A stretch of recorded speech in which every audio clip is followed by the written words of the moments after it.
Welcome back to my channel. হাজির হলাম নতুন আরেকটি ভিডিও নিয়ে। আমি এখানে দেখতে পাচ্ছেন ব্রোকলি ধুয়ে নিচ্ছি। 3টা ব্রোকলিকে আমি এখানে ধুয়ে জাস্ট দেখাচ্ছি।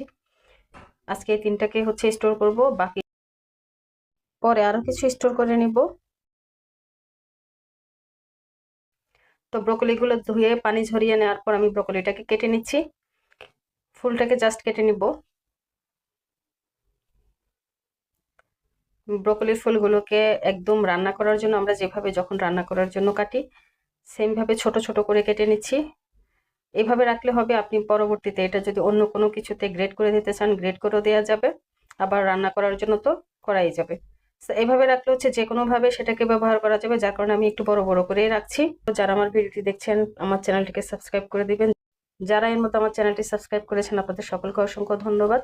যদি ফেসবুক পেজ থেকে দেখে থাকেন তাহলে আমার পেজটিকে ফলো করে দিবেন। একদম প্রসেসটা ফুল কুকিং প্রসেসে করা হচ্ছে, যেন শুধু রান্না করা যায় না। আমি ফুলগুলোকে কেটে একদম পারফেক্টলি কেটে নিচ্ছি। আমি একইভাবে আমার সবগুলো ব্রোকলিকে কেটে নিচ্ছি। এই যে ব্রোকলির ফুলটা নিয়ে ডাটার অংশ পুরোটাই ফেলে দিব। এই প্রসেসে আমি বাকি সব ব্রোকলিগুলো একইভাবে কেটে নিচ্ছি। আমার 3টা ব্রোকলি কেটে নেওয়া হয়েছে। চুলার পাত্রে আমি আগে পানি বসিয়ে দিয়েছিলাম, পানিটা ফুটে আসছে। ব্রোকলির কালারটা একদম পারফেক্ট রাখার জন্য এর মধ্যে দিয়ে দিলাম 1 চা চামচ চিনি। গরম পানির মধ্যে যেহেতু দিয়েছি, জাস্ট একটু উল্টে পাল্টে নিচ্ছি। নিয়ে আমি এটাকে 5 মিনিটের জন্য ঢেকে মিডিয়াম হিটে রান্না করব। 5 মিনিট পর ঢাকনা তুলে ঢেকে আমি এটাকে আবার উল্টে দিলাম। ব্রোকলিগুলোকে আবার একটু উল্টে নিলাম। একদম টেপের পানিতে সরাসরি আমি একটা ঝাঁঝরিতে ঢেলে নিচ্ছি, আর ঠান্ডা পানি দিয়ে সিদ্ধ করা ব্রোকলিগুলো ভালো মতো ধুয়ে নিব।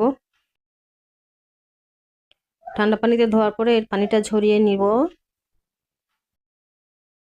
একটা এয়ারটাইট বক্সে আমি এগুলোকে একে একে সবগুলো ব্রোকলির ফুলগুলোকে সাজিয়ে নিচ্ছি।